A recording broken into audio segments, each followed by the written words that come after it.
The Frank Haith Show, brought to you by Don Thornton Cadillac, Pepsi, River Spirit, TTCU, The Credit Union, Bill Knight Ford, and St. Francis Health System. And now your host, Bruce Howard. Hello again, everybody, and welcome to the Frank Haith Show. I'm Bruce Howard, joined by the head basketball coach of the University of Tulsa, Frank Haith. And wow, what a way to finish the regular season. You get a win at East Carolina, and then at home against Temple on Senior Day, another big win for you. Great finish, Coach. Yeah, it was. I thought, obviously the East Carolina game was a business trip. Our guys had great focus. We didn't shoot the ball particularly well, but we were really solid. Took care of the controllables, 19 assists in that ball game. Yeah. And then we come home and beat a really good, Temple team. And I thought our guys were just, first 10 minutes of that game was really good defensively. Yeah, big 24-0 start for the Hurricane. We'll have highlights of both of those games coming up as Tulsa secures the 4th seed in the upcoming American Athletic Conference Tournament. Highlights coming up next. Welcome back to the Frank Haith Show. The Golden Hurricane on the road to Greenville, North Carolina. Trap game, Coach. Obviously, a year ago they got you there, right? They did. I think we were like 5-1 at a time, or 6-2, whatever it was. But very capable team. E.J. Tyson, one of their all-time leading scorers, and the kid Williams is coming on really strong here of late. Yeah, and it's also Senior Day, the second straight Senior Day for the University of Tulsa. They had it against Cincinnati, and then, of course, at home would be the Sunday game against Temple, another Senior Day. But there you have it, University of Tulsa with a lot to play for, because you got to win to keep pace and make sure that you're still in 4th place. And here in the early going, Lawson Carita misses, but there's your man, Martin Zugbanu, had a great week. He really did. I mean, this ball game was just really strong in the paint, being aggressive. He actually stepped out and made a 3 this ball game, too. They played some zone early on, and you hit the soft spot in the middle there with Junior E2. Yeah, they started the game in zone, and we were prepared for it. We knew that the last couple of games they had been doing that, and we came out shooting the ball really well here to start this ball game. Corey Henderson ties the game at 7. You can see a 5-0 run for East Carolina, but back your team comes. Really good drive by Curran right here, just a paint touch, and he's really playing well right now. Yeah, he had a good week as well for the Golden Hurricane, and he's very good at finding those little gaps, isn't he? Yeah, and he's a scorer. I think people look at him as a shooter, but he's a scorer. He knows how to, get the ball, drive the ball, get fouled, and create shots off the bounce. There's great defense by Daquan Jeffries with a block shot. Another block. I mean, I think he had 3 in this game, but nice paint touch by Elijah, kick out, wide open shot. So Daquan gets it at both ends, the block shot and then the 3-pointer, and the Golden Hurricane had tied the game at 12. Moments later, good pass by Gino inside out, and there's Curran knocking down a 3. So the Hurricane taking the lead here in the first half. Nice pass down low, and the isolation looked good for a moment, but then a nice pass out. Yeah, and that's a good look by Curran, but obviously a better pass by Junior to Daquan for a wide open shot. Daquan Jeffries would score yet again for you, and again, there's that middle part of that zone that you were able to exploit. Yeah, and just good ball fake, getting the zone to shift a little bit, and good execution. And there's Tap getting back after the Cincinnati game off, and getting back in the flow of things.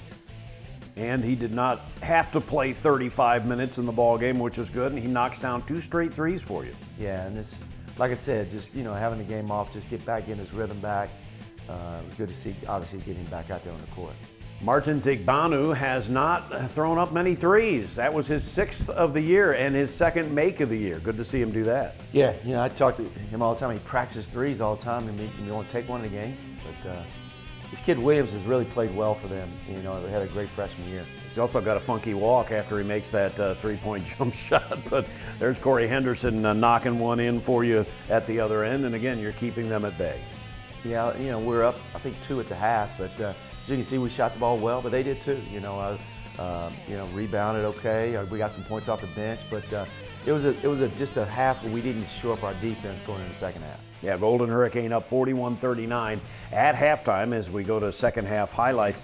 What you like to do a lot of times, Coach, is establish Martin Zugbanu in the post, especially early in each half. We do. We at the beginning of games, and particularly here in the second half when we've done that consistently, and that's kind of been how we've attacked it this year.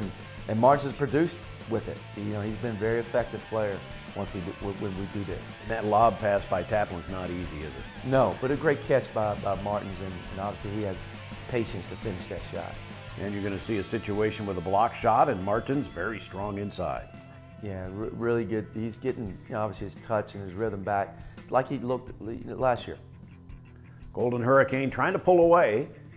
You would get the lead at 8 up to 12 or 13, and then East Carolina would knock it down a little bit. But for the most part, you kept them at arm's length. Yeah, I thought our defense was much better. Williams didn't score in the second half. He had 14 in the first half. But there we are making timely shots, timely plays, and, you know, just with some poise, and good finish here by Daquan on a drive. He gives your lead, gets your lead back up to 13 with about 4 minutes to go in the game. Nice pulling kick by Tapp, and obviously Curran knocking that 3 down. Curran Scott hitting that shot, and you're on your way up by 13. And now as we go down the back stretch, it'll be Curran Scott once again. As we mentioned, he had a good week. He did, and that was a good skip pass by Elijah. I think Elijah had 7 assists this ball game.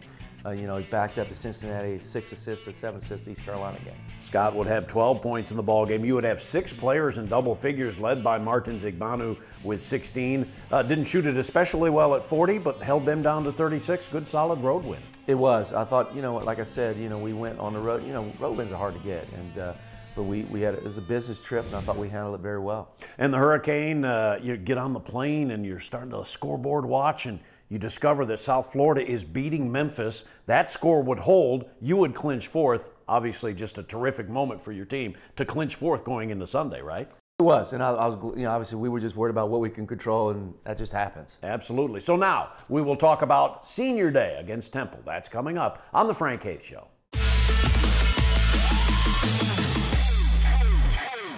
We're back on the Frank Haith Show, and as you so eloquently mentioned at the end of our last segment, Coach, that you control the controllables. You've got the number 4 seed. Now you have Senior Day, though, so it's a really important game against Temple at home on Sunday. Yeah, and it is about celebrating our 3 seniors, and that's what this day was all about. And as you can see, it was a special day, and, you know, Jaleel, his mom there, and as Corey and his family, mom and dad, and Junior was really emotional. He was. And but a special day for those 3 men.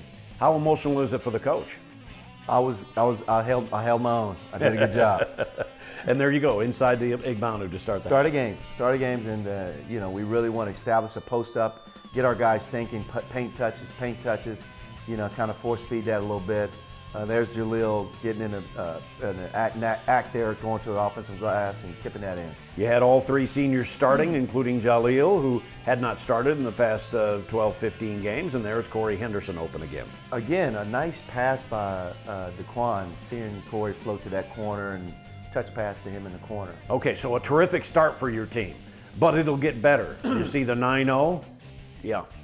There's Corey. That was a nice flare by Corey, wasn't it? Yeah, he practices that shot all the time, the little step back, and he's got, you know, obviously a great touch. And we moved the ball here, and they got lost defensively, and he gets another wide open 3, and, you know, he's got great rhythm going right now.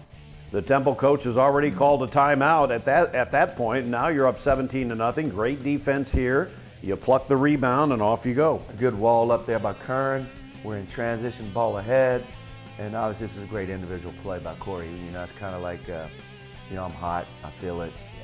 Yeah. You know? I mean, when you're feeling it, you don't mind a guy maybe taking a shot, what would seem to be a little out of rhythm for the offense when a guy's that hot. Right? Yeah, I mean, you know, you want guys, if they're, you know, they got their rhythm going and they're feeling, you know, I'm always for that, guys. You know, playing the game. If you feel, and you know, you hope your teammates feel that, you know, understand that too and find it.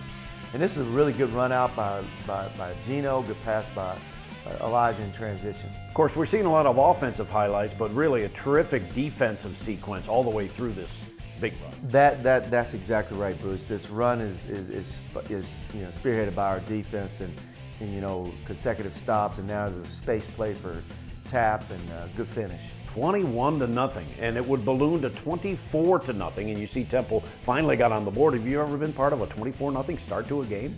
Not that I can recall, you know, but you know Temple's good, and they're a good team, and they're going to get back in it, you know, and that's Curran on a really nice, fierce drive, and great defense again by Daquan. I tell you, his length and and this is good execution in a transition game. A nice, unselfish play by Jaleel. Yeah, it was after Temple won on a little bit of a run, but now obviously you're back up by 28-8, and at halftime you have a sizable lead. The lead at that point is 33-18. It's a 15-point lead. But boy, your team played so well. Look at those rebounding numbers. Yeah, plus 14 on the glass.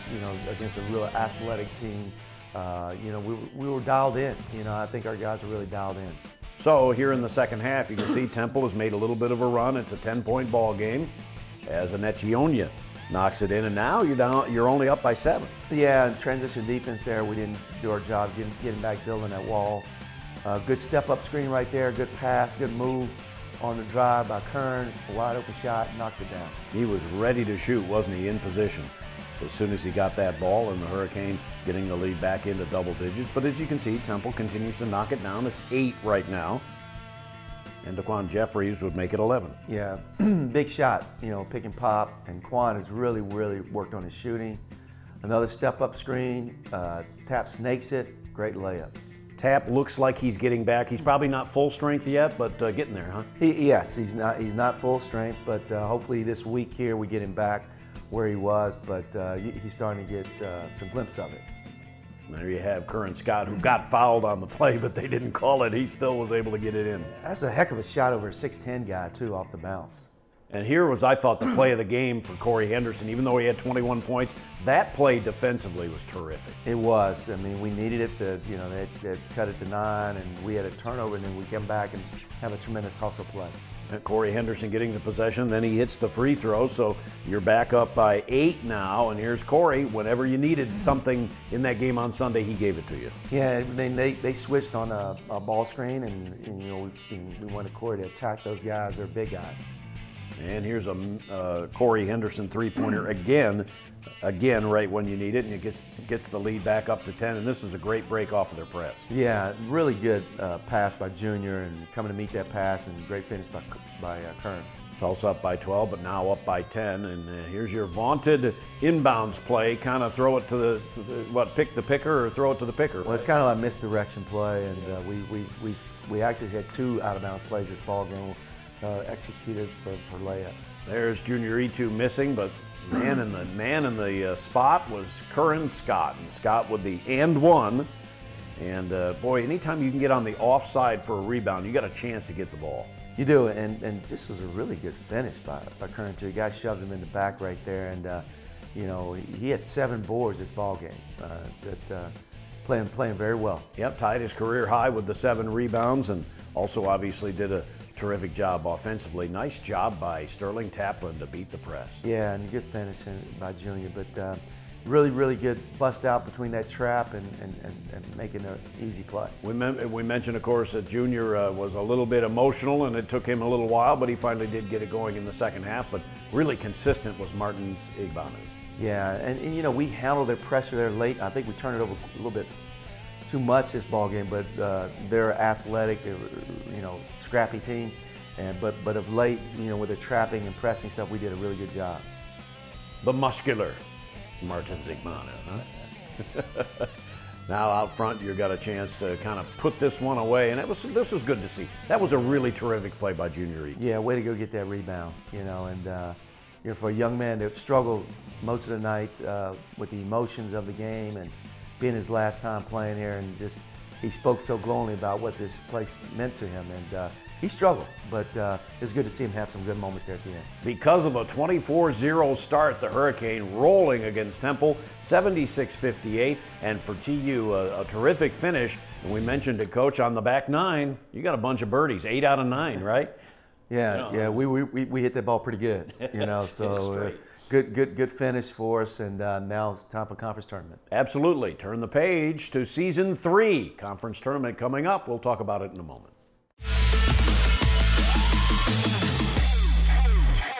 It's been a journey. I just want to thank you guys for coming out.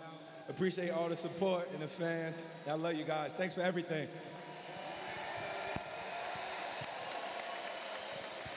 Thanks for everything. I appreciate the support, and this past 3 years has been amazing to me. I found life up here. Like, Tulsa is my home. It's forever be my home. I love you guys.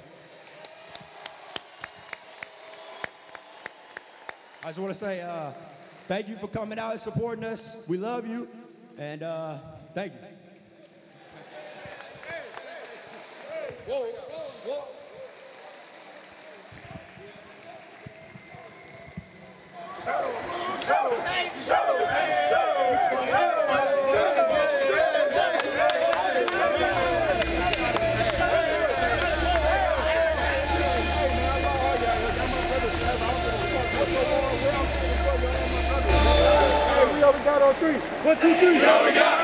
Well, Coach, there was certainly emotion before the game as they were given their jerseys, their framed jerseys. But after the game, there's kind of a different emotion, and those guys did a very nice job of telling the Tulsa fans what this place meant to them. Yeah, that's kind of like they realize it's the end, at the end. And, I think all three of those guys gave so much to this program, to this community, and they've been fixtures. And to hear each one of those guys talk about the experience they had here was really special. And of course, their seasons, their careers not over, because as Coach often says, the ink is not dry yet. There's more ink in the pen because there's another chapter, and that's coming up with the postseason. All right, as we take it to break, we want to congratulate Junior E2, second team, American Athletic Conference. Terrific season for that young man. And here's Baseline to Baseline with Junior.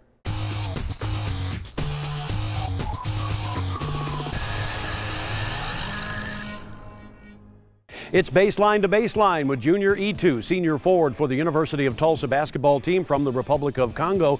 And I got to ask you, when you got to America at age 15, what did you think? I thought it was beautiful. It was like a dream come true. And you got to play American basketball. How was that different than what you played over in Africa? It's a lot of difference. There's not a lot of rules back in Africa, but it's a lot different than what I used to play back home. You know 5 languages, and a lot of folks know that. What was your natural language? What was the first one you learned? French. French? That's my first language. And what are the other languages you know? Lingala, Mukutuba, and also a little Spanish and Chinese, what I learned with my roommate back at Rikers. What's the hardest one to learn? Chinese and English. English was hard too, huh? Yes, it was. What do you want to accomplish the rest of the year? Because you've had such a great senior season. What do you want to see from yourself, Junior E2, and the team? For the team, I want to win the conference championship, and for myself, I just want to keep going as a player and be the best player I can be. And hopefully someday, maybe the NBA? For sure, that's the dream. That's the goal. That's the goal. Junior, thank you for taking the time. Appreciate it. Thank you so much. Junior E2 joining us on Baseline to Baseline.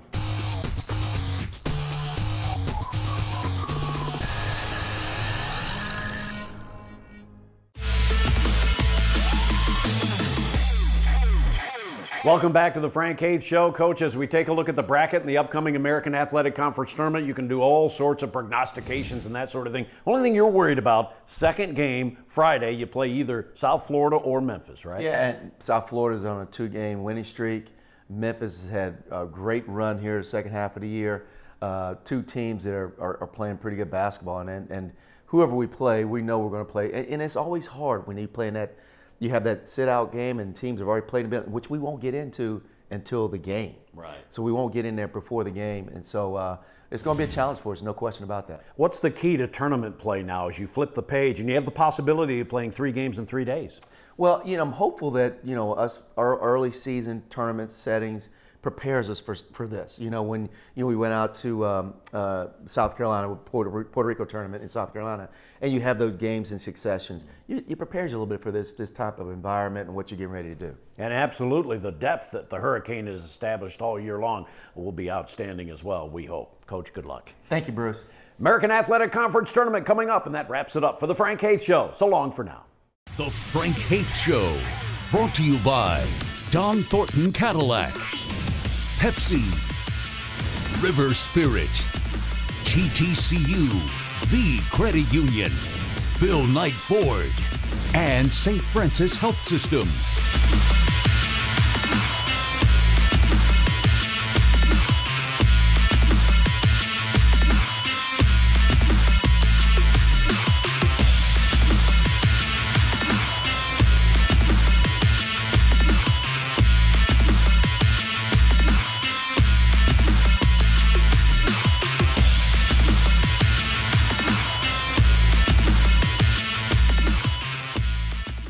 The Frank Haith Show has been a presentation of Golden Hurricane Sports Properties and a Kane Vision production.